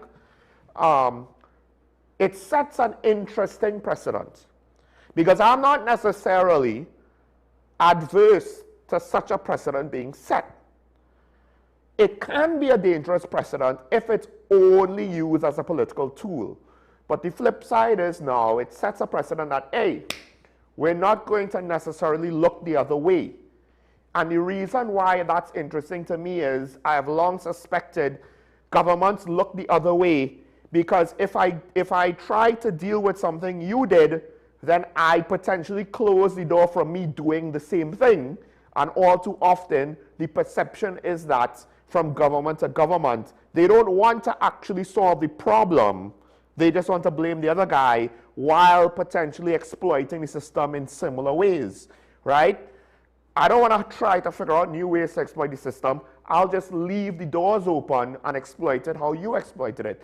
Now, one could argue that the two political parties don't necessarily exploit the system in quite the same way, in the same avenues, right? On the surface, it looks as though if one were to perceive them as corrupt, their corruption can potentially be perceived as being practiced in different ways. Let me say it that way. But a precedent like this now kind of, hopefully, closes some of those avenues. Maybe. We kind of have to see how it goes. Because it is only a civil case, but it is also a warning light with regards to, hey, if you did any funny business, you might have to actually face consequences. Consequences in this country is somewhat of a mythical concept, it seems at times, that we don't necessarily, with regards to certain levels of rule breaking and law breaking, we don't actually see that happen to anybody, right? Now, ironically, you pointed out, this AG was there for the whole Piarco situation. But it's the flip side to everything I just said is what came out of Piarco didn't seem to have slowed anything down. So while I could hope that perhaps this is a precedent that could be built upon further, I don't know if I'm confident that this might just be a one-time thing. And we are assuming some sort of guilt. Hasn't actually gone through court. As much as it's not criminal, it's still to prove did they breach any sort of duty of care. We have Clarkson Bay on the line. Caller, good morning. You're on the air. Yeah, hi, good morning. Morning. Yeah, morning, Sean, and the officer there with you? Nah, he's not here today. He had to go. Oh, all right. Right, Sean. Sean, one question. You believe that our country is fair to everybody? You believe that we have a country that treats everybody fairly? No. Sean? No. Right. So that one big problem we have. We believe that we have a country that people respect each other, the views and the value for what it is, or we have a country that people want to be respected but disrespect other people. And as you say anything about them, they find, well, then you are disrespectful. Right? These are the things that happening and have in our country in turmoil. We don't seem to understand that we need to respect each other. That's number one. You understand? We need to respect each other. We have a situation where, look how today this government is in power. This government do things that it could have caused all our life. We could have been dismissed in this little country. Because if you watch the situation with Iran and Israel and America, the people who didn't even involve themselves with Iran, but they just attached to America, they were destroyed.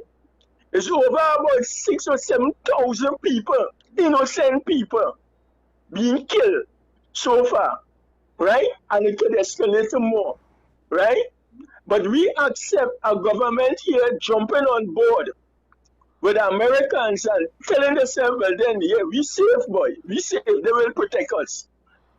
And nobody is saying nothing. Everybody just being quiet. You understand, in a situation like this? It's time, Sean, we as a people start to recognize the country for what it is, and we need to stand up as a people and start speaking out with things that really affecting us in this country. Thank you. Thank you, caller. Well, so I understand what you're saying. With regards to, is this country fair? I would argue no. Politically speaking, I suspect, I don't have definitive proof. When the PNM is in power, certain groups, programs are geared more towards them. Some of those programs might be more to placate rather than to actually give anything significant. So there's different levels of benefit. And then when the UNC comes into power, you have similar things. So in both cases, there are high levels of benefit, which we might call corruption. And then with regards to the lower levels of society, the low income side, it could be a lot of placating programs and grants and stuff. It's like what you want, not actually what you need in the long run, but it shuts you up and makes you happy, right? For the middle class folks, not really much going on from either side, it seems, when you look at it, right? If you're trying to make a small business, small and micro enterprises is always important, except why is it so hard to get these things off the ground? Haven't figured that out yet. Now, with regards to our foreign policy situation, I would be wrong to disagree with you outright, because I do look at the Prime Minister's gung-ho stance and find issues with that. Ironically, late last year, she was content-wise saying reasonable enough things alongside the bombastic stuff, right? She was saying, well, don't support regime change, but kill all the drug dealers. And I was like, this is not consistent. And then, of course, the eventual results kind of made it seem a little bit hollow. But here's an interesting example, right? The president of Moldova is so concerned about the threat of war in Europe that she has, this is, and I saw this video, right? Let me see if they have the go. Look what's happening around Moldova today. President of Moldova, this is a small country that was kind of broken apart from Romania. And this is speaking with regards to her change. I think it's a change in stance with regards to reunification. If we had a referendum, I would vote for the reunification with Romania. Look at what's happening around Moldova today. Look at what's happening in the world. It's getting more and more difficult for a small country like Moldova to survive as a democracy, as a sovereign country, and of course to resist Russia. Moldova is on the western border of Ukraine between Romania and Russia. So they are looking at that whole Russia-Ukraine war with a lot of trepidation. Population 2.389 million. I do believe, I could be wrong, I'm not sure geographically if they're larger than us, but you know, around the size of Jamaica, pointing to the fact of small countries to remain independent when, now they're right there. If we thought we were in close proximity to something, what happened with Venezuela is nothing compared to what's going on in places like the Middle East, like parts of Southeast Asia, like Africa, like Eastern Europe. They're right there next to the violence in Eastern Europe right now. So we're not quite in the same situation. But I think what the president of Moldova is pointing to is the fact that, A, being a small country now, in 2026, wanting to be Switzerland-like, wanting to be neutral, it's maybe not so simple. Politics and international relations and strategic considerations for their own security had Sweden and Finland been neutral throughout the entire Cold War, and they're not neutral anymore. One of them is literally on the border of Russia, and their neutrality was what in part protected them from the Soviet Union. That entire time they were not part of NATO, now they are. So they were willing to join up. Moldova is saying we will give up our independence for better security if necessary.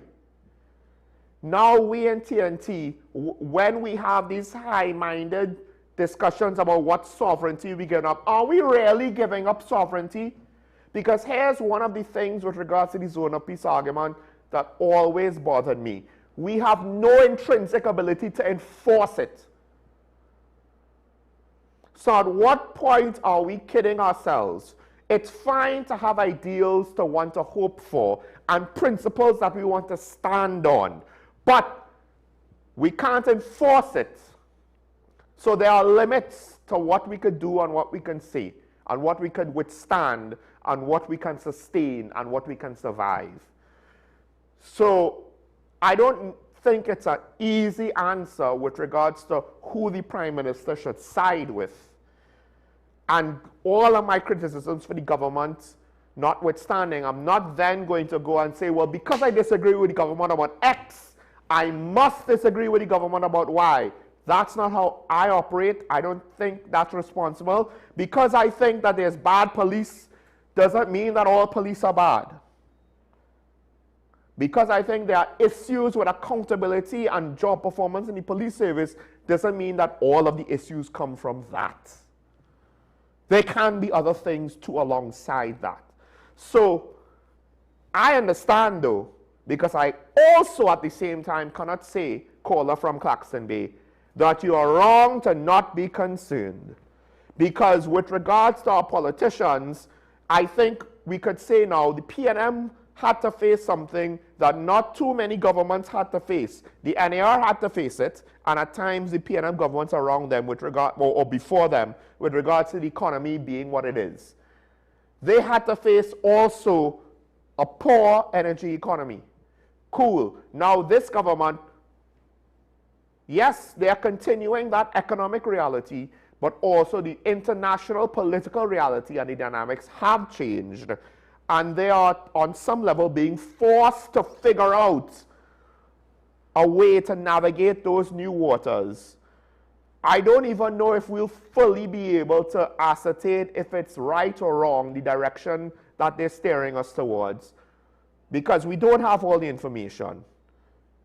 But you're not wrong to necessarily look at the demeanor of the person steering the ship and saying, I don't know if I'm going to be totally agreeing to all of this sort of aggressive maneuvering. Because, again, we just had Chris talk to us about aggressive parenting. The problem with aggression is at times it could go out of control. If it's bad enough for a parent or a teacher to be aggressively out of control when disciplining a student, imagine what it could be like for a politician, UNC or PNM, because we've seen this somewhat before with regards to the out of control, aggressive, defensive speech from the previous administration. As the commenter said, it's fair, it's the same thing, it's equal, but maybe we should be thinking about how to ask for better.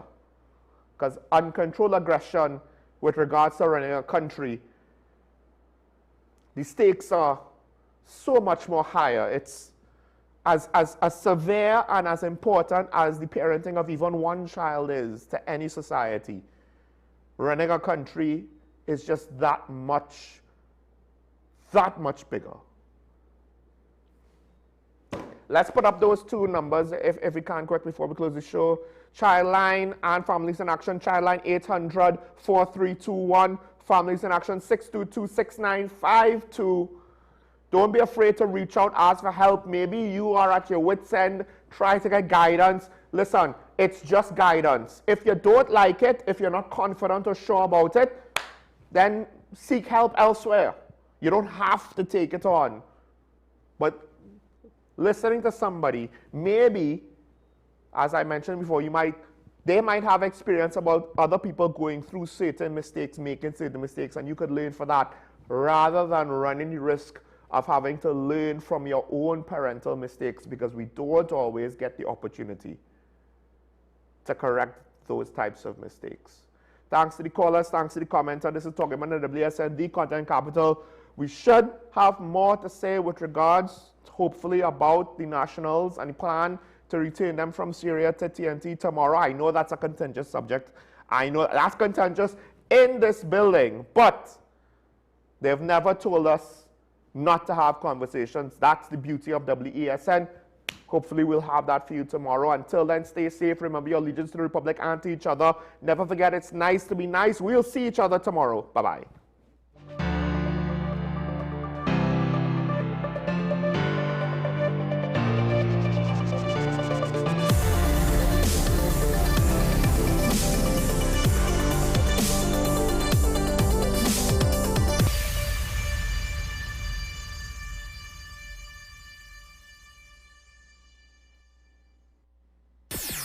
WESN.